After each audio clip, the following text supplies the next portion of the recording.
are listening to the Africana Woman podcast. I am your host, Chulu.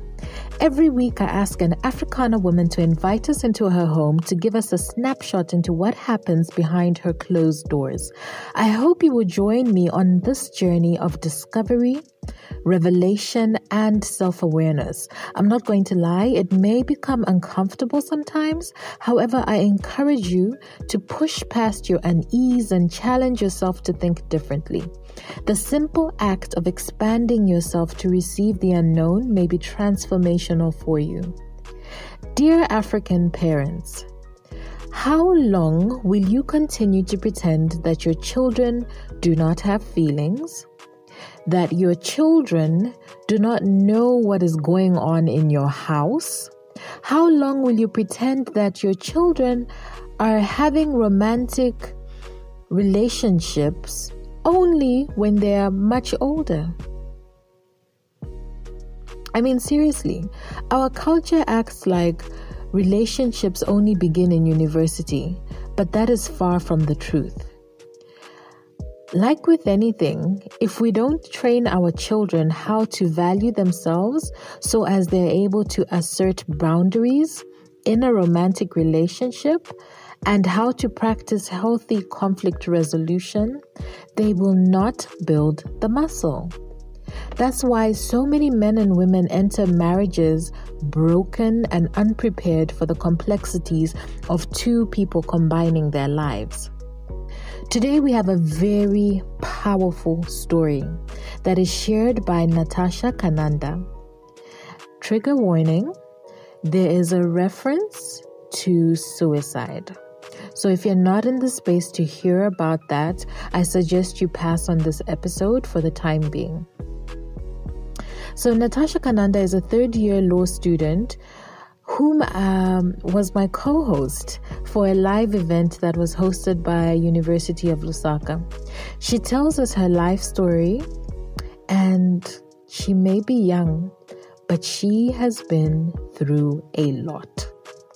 Not to reveal too much, I would just love for you to listen to her story and really think about what are the young people in your life going through but are not telling you. They become really good at hiding it from you. Then also consider, what would you do as an adult in this situation? So here is my conversation with Natasha. I am so excited to welcome Natasha Kananda to the Africana Woman podcast. This lady is phenomenal. So welcome, Natasha. I am so glad you said yes to being on the podcast. Thank you. All righty. So I didn't want to say too much about your story, but I would love for you to tell us a little bit more about you. So we know that you are a law student in your third year, but we want to know, how did you get to where you are today? So should I start generally my life and how I got to where I am today? Or maybe I should focus more on how I got to third year? I just want to be sure what I'm answering. I want you to talk about your personal life. Okay. Mm-hmm. So I'm an only child, yes, only girl, raised by my grandparents. Both my parents are dead. Lost my mom when I was 4, turning 5. Lost dad when I was 18, in 2018. So it's been very challenging. It's very difficult, at least because you can see that I don't have siblings. So I don't have anyone I can talk to really, because everyone is older. So finding people you can talk to is extremely difficult. So you then tend to look to your friends. But then what I've learned thus far is, if someone isn't really going through what you're going through as well, it makes it very difficult for you to get the right form of advice when it comes from your friends. So it's been a very big challenge as to who will I run to, who will I talk to, in as much as mom has been there. So it's been a lot of, I've broken down a lot. It's been crazy. It's really been crazy. It's not the easiest thing, growth, this adulthood thing is difficult. It's hard. Too much. It really is. Yeah, I am so sorry to hear about the loss of your parents and at such a young age. The relationship between a mother and a young woman and a daughter is so important. And for you to have lost your mom at such a young age must have been so challenging in different forms, emotionally, and just wanting somebody there to be, to guide you through the process of becoming a woman. Just talk to us a little bit more about, what do you remember about your mom? Okay, from my memories and maybe a few things that I've actually heard, my mom she was a very strong woman, really. She dealt with a lot of things and she didn't quit. She was very chilled. She was very, very calm. I'm quite the opposite of her, actually. But she was a very, very sweet, very, very, very sweet lady. And very hardworking as well. She got things done. So what was your relationship like with your father then? My dad and I were not close. He lived on the farm, and I was with my grandparents from my mommy's side, which is like here in Roma. So we were not close. We rarely spoke. When I was younger, I was literally forced to go to holidays to go and see Pops because I didn't get why I needed to go and see someone who I didn't really have that kind of a relationship with. But my grandparents urged me to, that's your father. There's nothing you can do about it, but just love and accept him. I didn't want to do that. So when I got older and I could almost make decisions for myself, it became worse because then I wouldn't go and see him. So we're just not the best of friends, but we tried, but we were just not close. But do you remember when you were living with both parents, or did you ever live with both parents? What was that like? I do remember. If my memory serves me right, my dad has always been drinking. So, there are times he'd come home, he's drunk, and my mother is just there, being the sweet lady that she is, trying to be there for her man. But then he was just a wreck, really. It's not arguing, it's something else. I remember one memory when I was super, super young. We were living, it should have been in Nyumba Yanga, and he went out and then he came back this one night, and he was drunk, so he was banging on the door so hard and wanted to come in, and he just hit the window and the glass broke, and I remember a piece of glass got into my mom's eye. And I always remember that memory, like, okay, so that man, what were his thoughts? And, I felt really, really, really bad. Another memory was I had gone to see my grandparents, and my mom dropped me in the afternoon, and then in the evening she had come back, and everyone told me to leave the room, and then everyone went in the room like she was crying. And I would ask okay, what's going on? But then everyone thought I was too young to get an explanation. But I kind of heard, I think they were in an argument. And when I even went home, the little garden we had, there was a mark that someone had actually fallen there. And when I would ask, no one would say anything tangible at the time. But when I got older, they did at least own up to the fact that my parents would fight and whatnot. So my dad was really, really something. So he would drink a lot and then also be physically abusive. I'd say so. Only when he was drunk, because when he was not drunk, very, very sweet person. It's just that we didn't connect. So tell us a little bit about around the time when your father passed on. What was that experience like?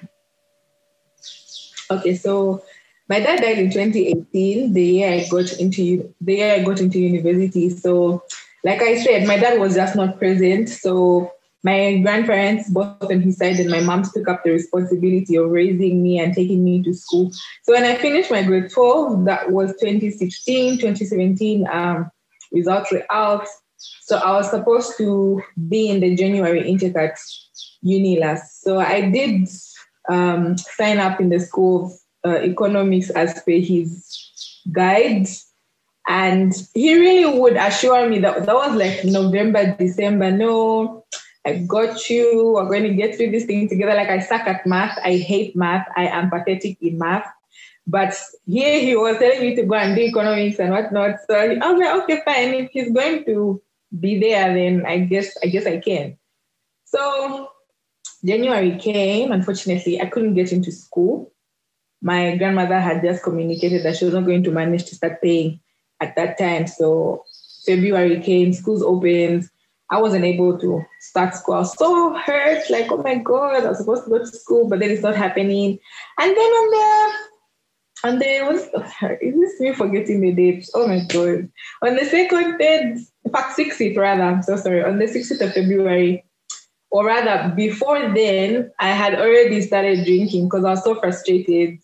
Or the friends I had at the time, I started drinking. So I was drinking at this time. I remember it was on a Sunday, and my grandmother got a call from my grandmother to say my dad was not acting fine. And honestly speaking, I was just like, it's one of those things. He probably wants attention and whatnot. But we didn't take it seriously. And my mom was telling me, can you come back home? Come back home. And I was out having fun with my friends after church. And I was like, oh God, this man will not stress me.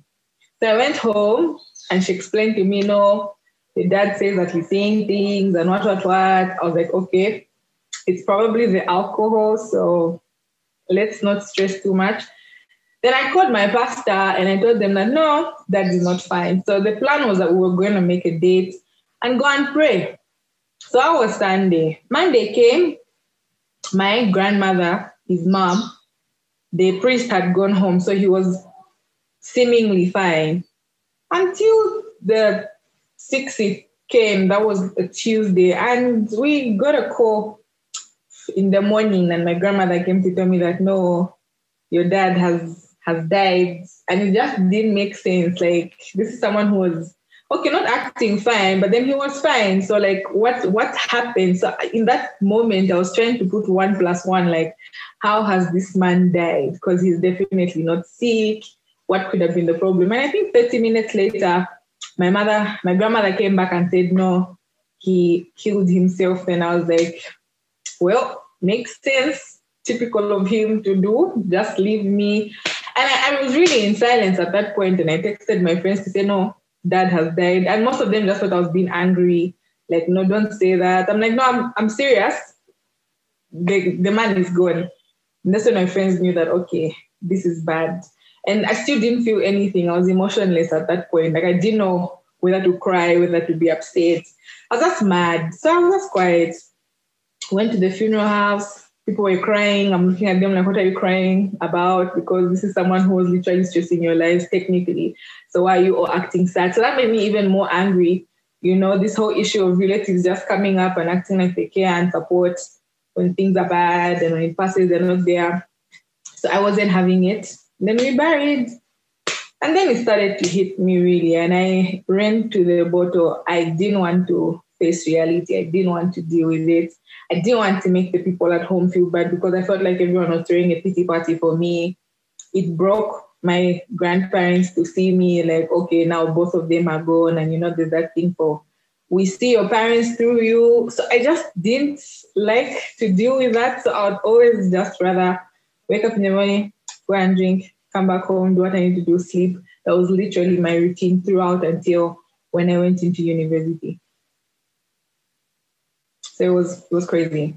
Yeah, that sounds... It sounds very, very traumatic. I think, I you know, you said you were drinking. You started drinking before your father passed on. So tell me more about why were you drinking? What was the motive behind the drinking? Because, afterwards you said, yeah, I really went to the bottle. But then before that, you had already started. But I also want to know, were your grandparents or, anybody seeing you drinking? Did they show any concern? Okay, my grandparents really do care a lot. So I had to not make it obvious that I was drinking. So it wasn't really evident until later on that I mean, if I was gone, I was gone, and it would really break my mom. And she'd try and talk to me. You can't do this. You can't be doing that. But then, first thing is when I was in primary school, rather, when I was in my 7th grade, I was quite fat, very dark, and I had bad pimples when I was in grade 5, 6, 7. My face was bad, and my friends were, looking cute and whatnot. So I really thought I was this ugly girl who's been placed with these very pretty females. So I was very insecure about myself. I didn't like the way I looked. I never took pictures when I went out with my friends. I didn't do any of that. So when I was in 7th grade, that's when I had my first boyfriend. And this guy was about 7 years older than me. And he was the only person who ever seemingly accepted me in that time. And I was like, okay, this is going to work. And because I've always not kept things to myself, I remember telling an auntie of mine, and she was like, you know what, you're going to put this boy in trouble because he's older and you're younger. But there was a sense of acceptance that I felt with him, but he really wasn't the best person. I should never have met that guy, but I think everything happens for a reason. But no, I didn't need to meet him, but I did. And it was just rough. He exposed me to a lot of things I generally didn't entertain, like the sexual side of life and what. Those are things that my mother told me, don't hug boys, don't touch them, don't let them touch you. But then these are things that he would talk about, and because I also didn't want to lose him, so I would start to entertain a few things. So, I started compromising my boundaries. And this went on for as long as I was with this guy, and I was picking to grade 10 until I said, this is not it. So even that grade 7 to grade 10. Yes, I was with the same 3 boy. years. Okay. Then in grade 8 and 9, I started having a few other issues at home. I think they're a little too sensitive for me to bring them forward. But there was a lot of drama that was going on at home. And it really did affect me that even my grades at school started going down.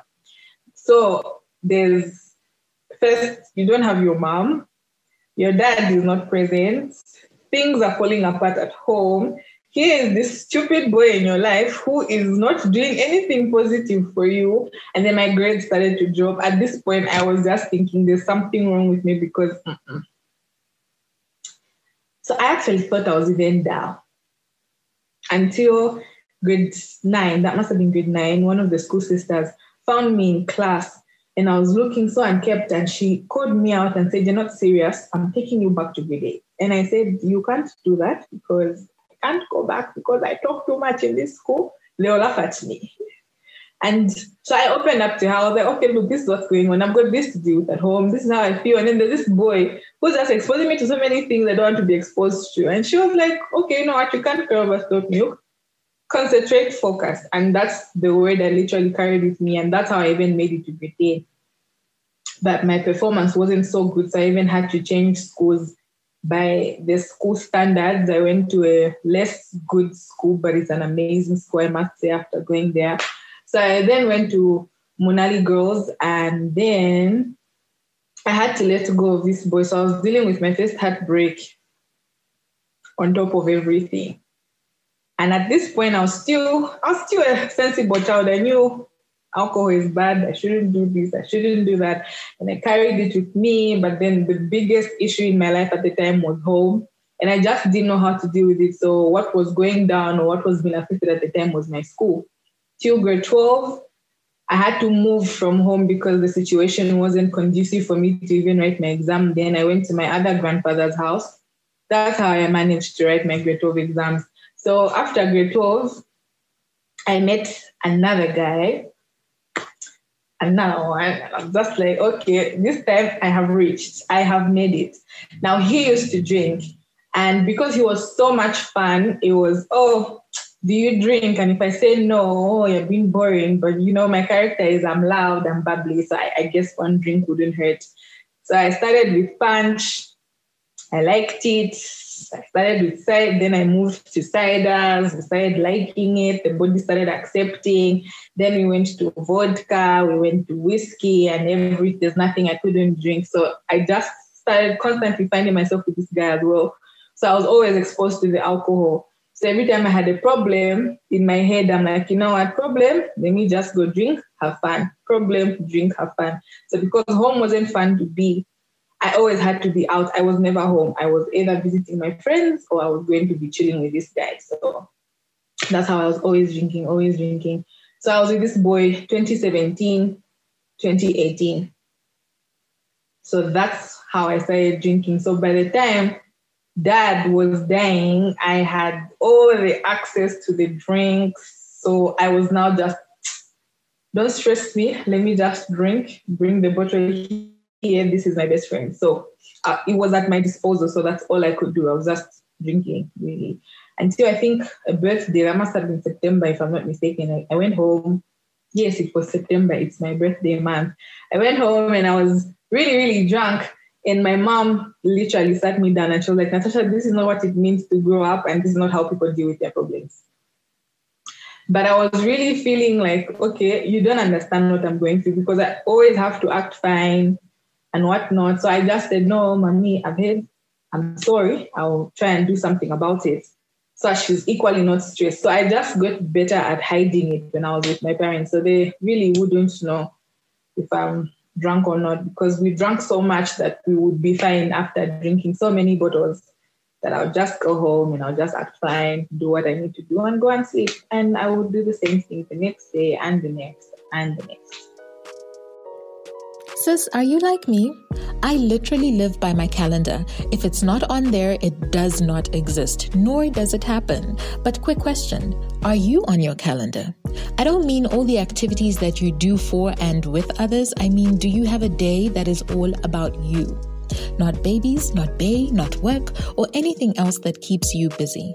I'm asking you to be your own bae. So one day a month, Africana Woman will host in-person events in Lusaka that give you permission to practice self-love.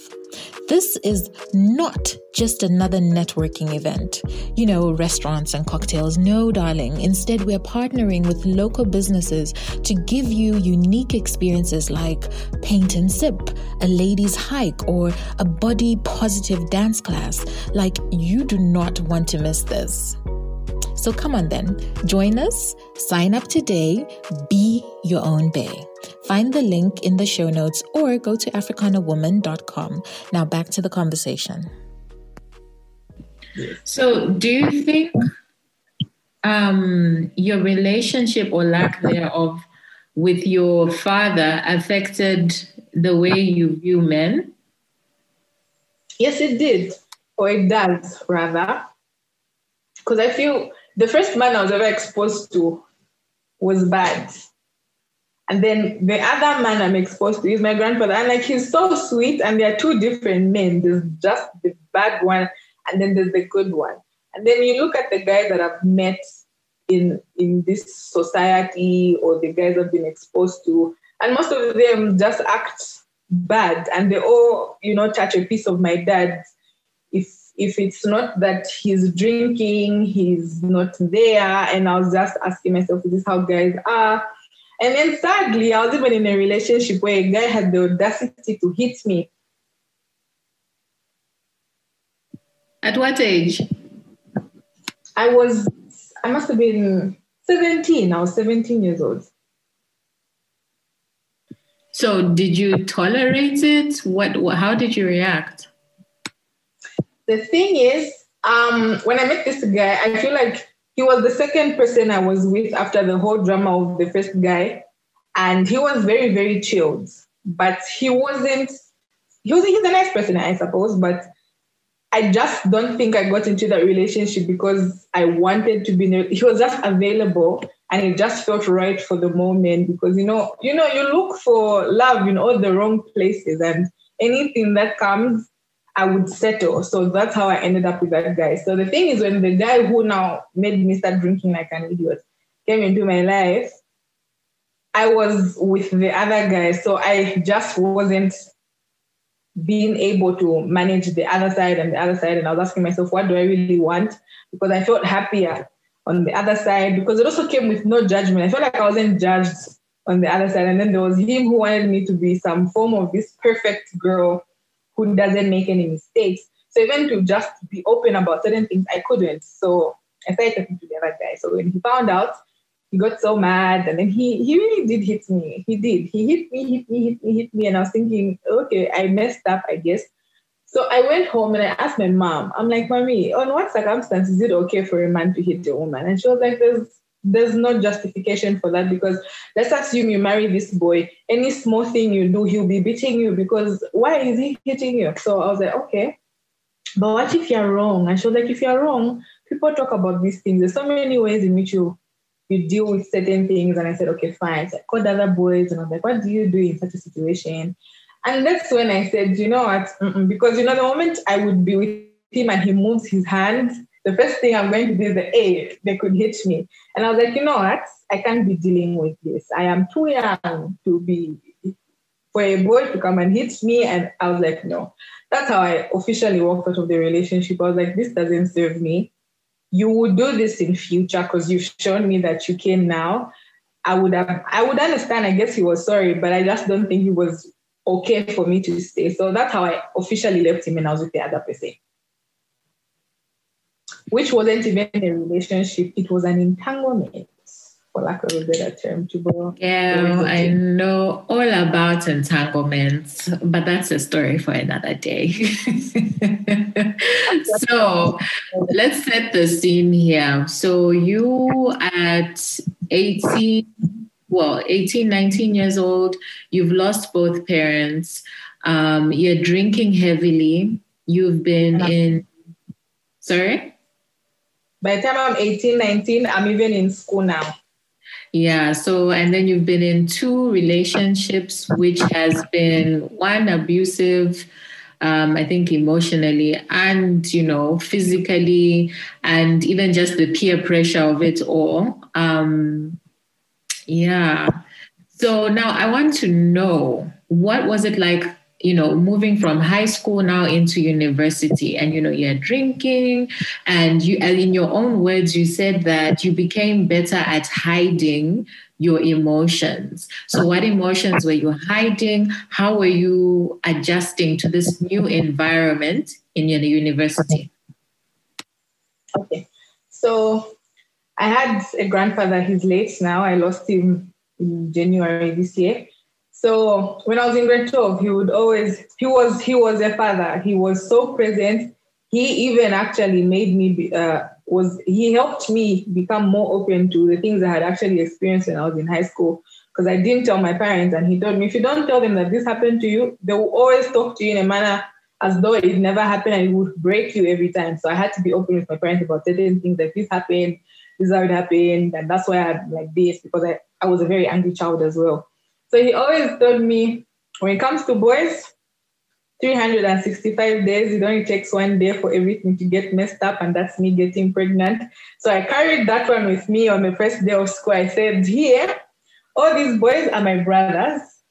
I'm not here for a relationship. I'm here for school, and I'll be fine. So when I got into my first, it wasn't so bad, but it was difficult because now there was boys all over. And I had friends also, and I was seeing people do different things. But then the good thing is I was coming from home, so I was almost controlled. So I had to report back home. So it was not so bad. But what was difficult is being this bubbly person at school, very confident. Oh my God, Natasha talks too much. She's coming from a rich home. She's got the perfect life because that's what people see with their eyes. But you don't really know what's going on behind the makeup, the clothes and whatnot. So it was really difficult. Like I was breaking inside, like, okay, this thing happened to me a few months ago and I don't know how to deal with it, but I have to get stuff done here. So I'm going to do just that. So I had friends. So, you have friends, you're happy, but someone Natasha, when you're saying this thing, you're talking about your father passing on, right? Yes. Mm-hmm. So how did that make you feel? What were the emotions that were behind that? I really just felt like he left me. And the fact that he promised he would be with me through the school experience really broke my heart, that I couldn't even do the economics. I signed up for law. So even when I was sitting in that class, it was always in my mind, like I would have been doing something else. Dad promised to be here and he's not. And at school, you've got people talking about their dad. Dad's going to pick me up. Dad's going to do this. Dad. And I'm just like, well, mine left me, because I really felt whatever he was dealing with, that was not the solution, but he did it anyway. So I really just thought, if my father can leave me, anyone else can, because probably I'm not worth living for. So I would always think about it, and it used to affect me, but I couldn't show it to anyone. Because I also didn't want to make people at home feel like they're not trying, or maybe I don't appreciate what they're doing. I really do, and I really did. But then the fact is that my father, he left me, and it was paining my heart at the time. So I had to be chilled. Even when I'm having conversations with my friends, then I hear someone say my father irritates me, or people who are in almost similar situations with mine, and I'm looking at them like, you know what, that's your dad, just love him. You don't know what he's dealing with. And they'll be so stubborn about it. It would break my heart, because I'm like, look, I would have loved to be in your shoes right now, but then I can't because I lost mine. So it was difficult. So I always had to act happy, because that's who I portrayed myself as being at school. A very strong girl who's unshaken. You can't tell me anything. I've got this. But in reality, no, that girl went home and she cried herself to sleep. Woke up the next day, put on the mascara and the lipstick and did her hair, and she went to class, answered the questions. But it was not easy. It really wasn't. That's where I met my boyfriend for today. He was my friend at the time. So he knew that I was dealing with these issues, because after school or on Thursdays, if I didn't have class, I would go drink. And sometimes it got so bad, because now I wasn't only just crying about my dad, but also the boys I had encountered who I lost. Why did they treat me like this? So it was a lot of things. And I would always think about it.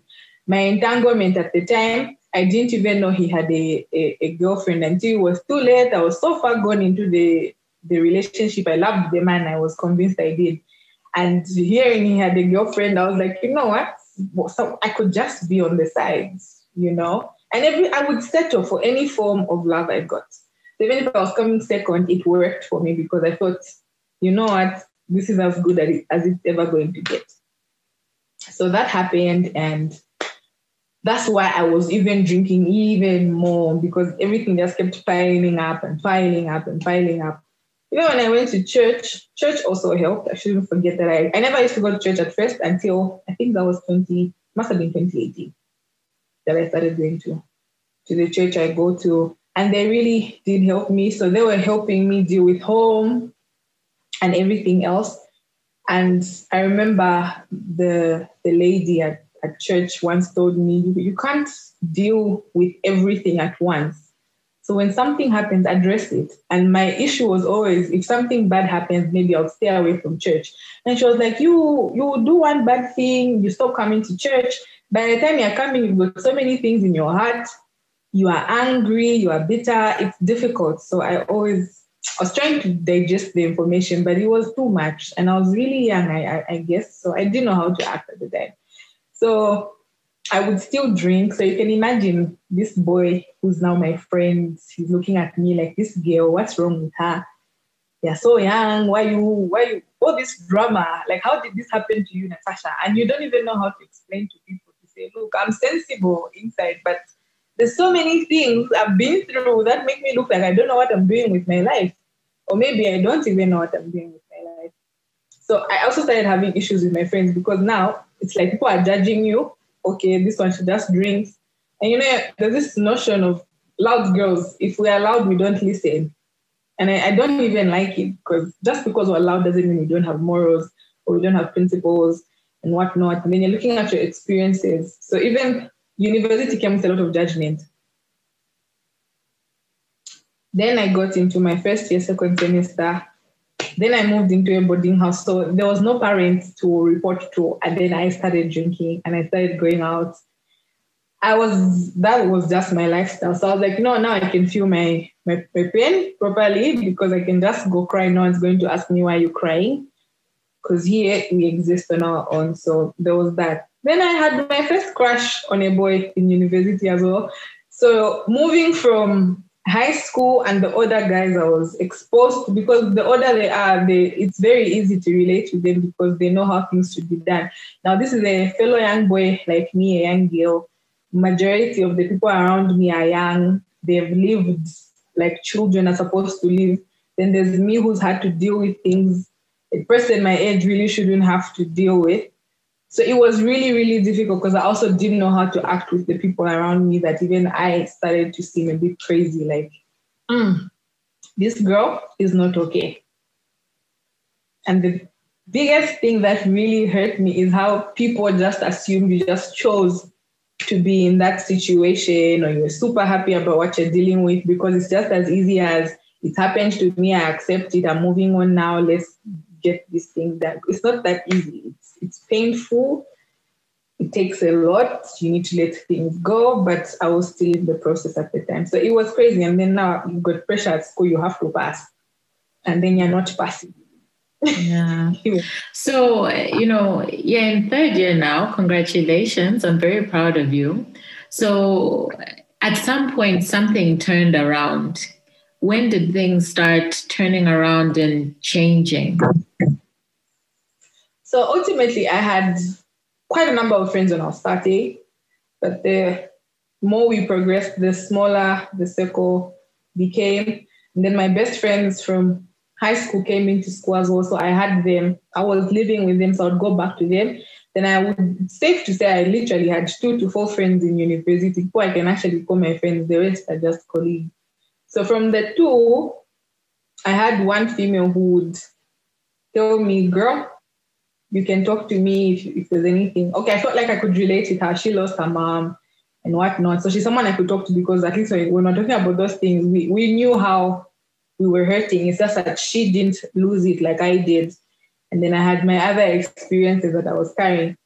And then there was this boy. So because I had a crush on him and he was my friend, he was so concerned about what was going on in my life that he didn't think it was right. So he would always tell me, alcohol is not the solution. Relax, take it easy and whatnot. So I started to change slowly, because I was starting to listen to what these guys had to say. I was like, okay, fine. Let me just go and talk to them if I'm not feeling fine. And there was really no judgment with the guy. So I could be open about anything and everything. So I told him everything. And there was one person who knew everything about me, and they didn't judge me, or they didn't look at me like I wasn't worth it.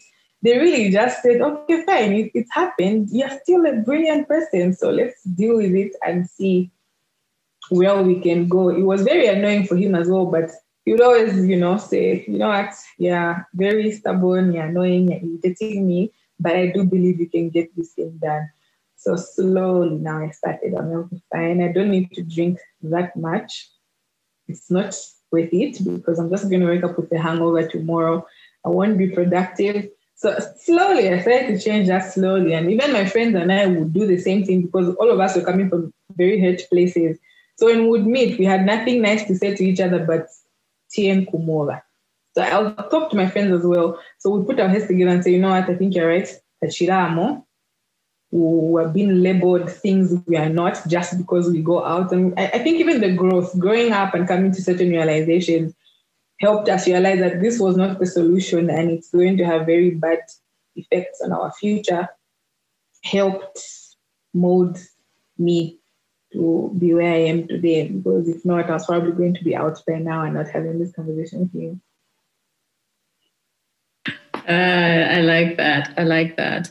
So it's what I'm hearing is that you found a an inner circle that was one very supportive, one that, you know, wasn't judgmental.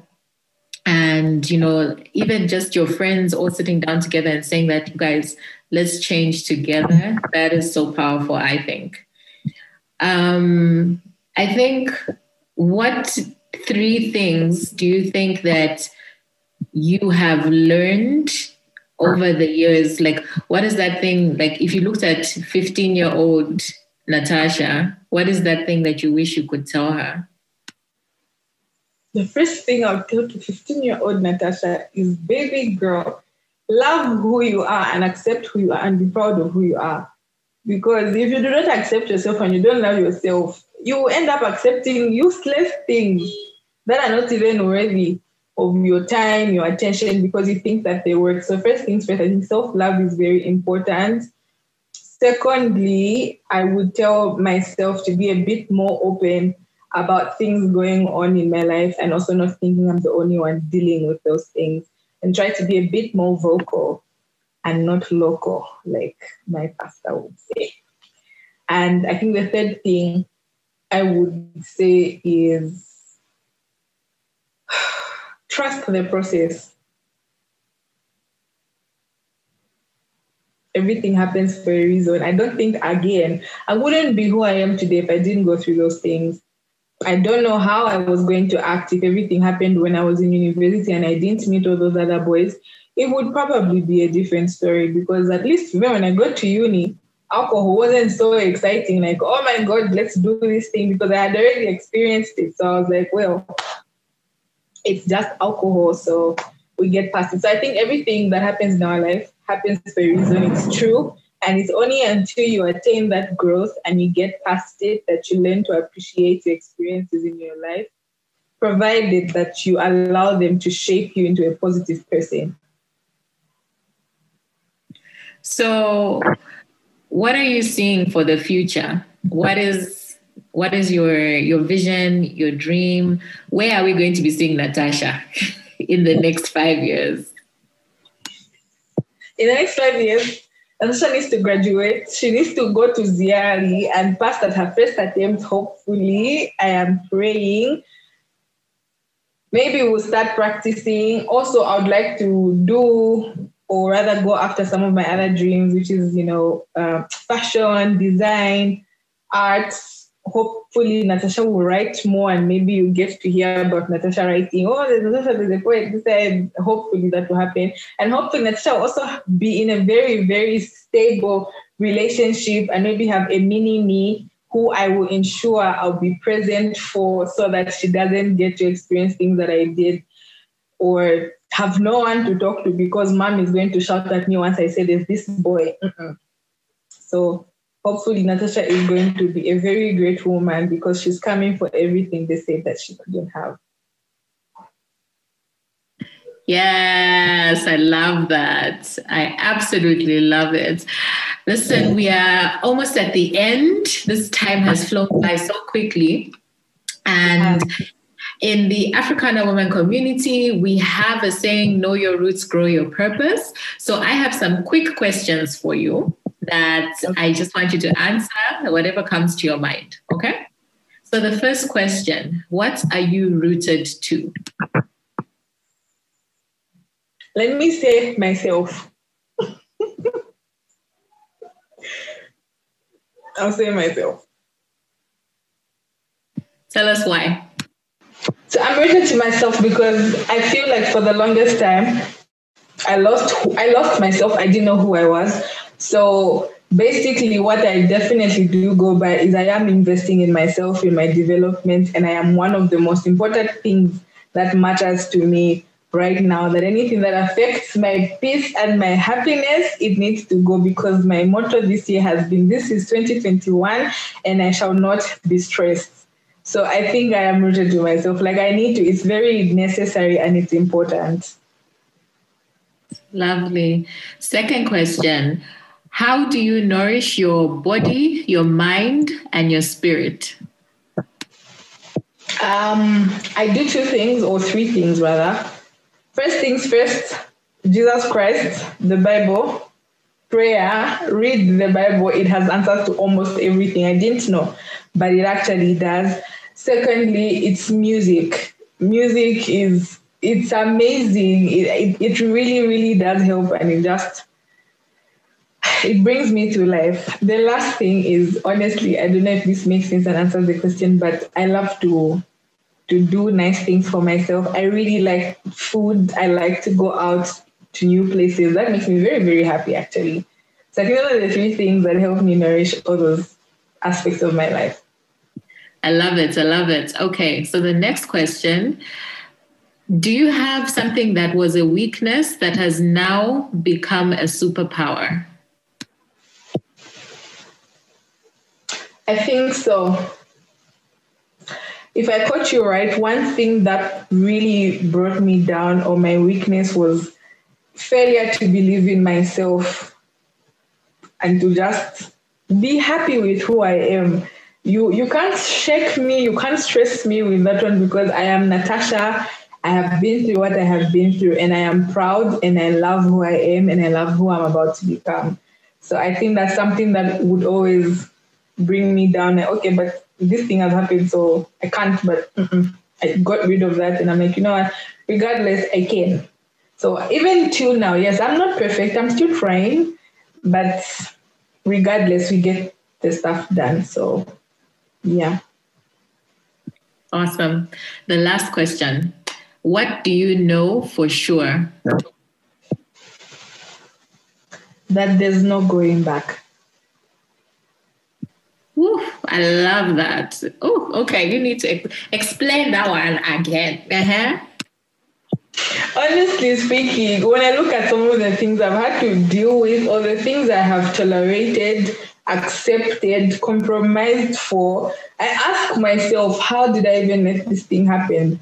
Or the time I have invested in feeling sorry for myself, in questioning things I can't change, I am not going back to that. If something happens, we move.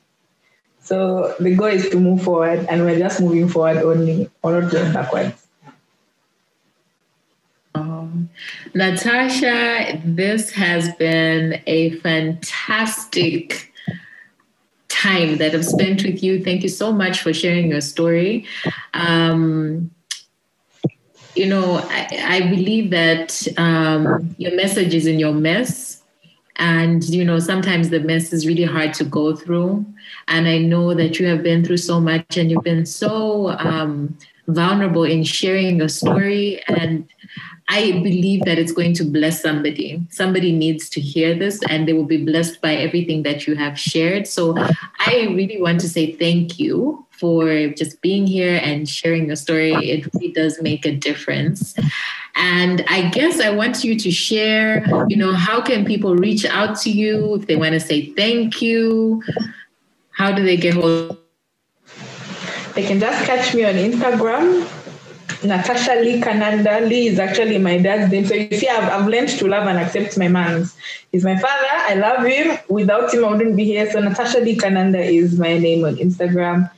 Yes, I'm very open to conversation, actually. I don't have a problem with that. And also, thank you for hosting me. This actually even helps me empower myself even more, honestly, that there's actually someone who's willing to listen and find the story, you know, helpful. It really does help me, such that even when I want to drink the vodka like a mad person, I think you say, no, I'm setting an example this side, I need to behave, and then I move forward. Thank you, my darling. Thank you so much. Thank you. Having listened to Natasha's story, how can you not be moved to shift your approach of creating safe spaces for conversations in your home? Listen, I know that it is uncomfortable. You hold on so tightly to the memories of your child as a baby, and to think of them as sexual beings is disturbing. Yet it is life. We spend so much time training up our children to clean up the house and cook, and they become better at it because of years of repetition. So would you be willing to consider that you should also train your children to be able to talk through challenges and not explode, ignore it, or pretend it did not happen? Would you be willing to reinforce self-worth and love so as your children have boundaries on what type of behavior they will and will not tolerate? In fact, instead of them not being able to see the signs, they would be able to spot an abusive partner in the courtship stages, therefore not have to entangle themselves through marriage and spare themselves so much pain and heartbreak. I think African homes have a very strong curriculum for practical skills.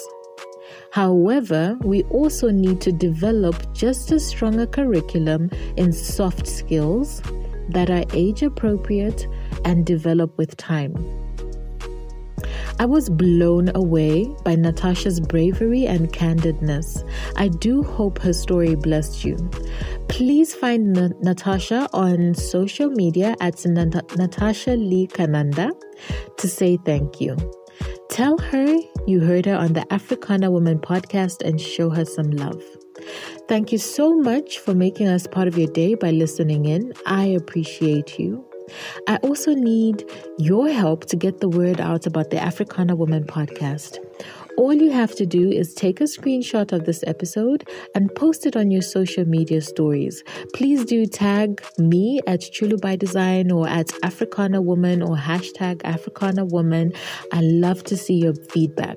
Another way we can get the word out is by you rating and reviewing the podcast on Apple Podcasts. It really goes a long way in making sure more people actually hear about it.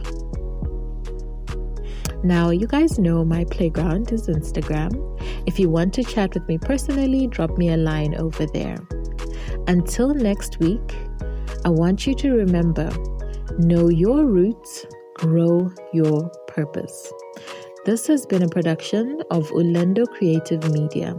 You can find out more about their services on www.ulendocreative.com.